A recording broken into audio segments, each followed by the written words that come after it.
To je bil eden od le 6 košev Parkerja.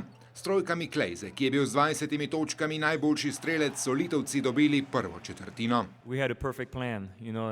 He just told me, tonight, trust your teammates.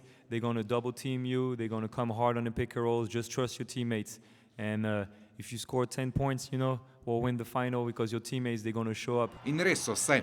Batum je dal 17 točk, Diaw 15, Dio pa je 100 trojko ob zvoku sirene usodo Litve zapečatil že ob polčasu. Keep going that way. Just keep it up. We can't go back down, so we just we're trying to stay up right now. Tudi prihodnje leto na svetovnem prvenstvu, kjer pa Parkerja, MVP-ja Eurobasketa, najverjetneje ne bo. Varovanec Grega Popoviča iz San Antonija si bo morda prvič vzel prosto poletje. I gotta love Coach Pop, to let me play, because I will be a little bit tired of training camp, but I got the gold medal, so he can't say nothing. Malo sem ga hecel, kam bo sedel te trofeje, ki jih ima že toliko. Parker je s Francijo novi košarkarski vladar Evrope.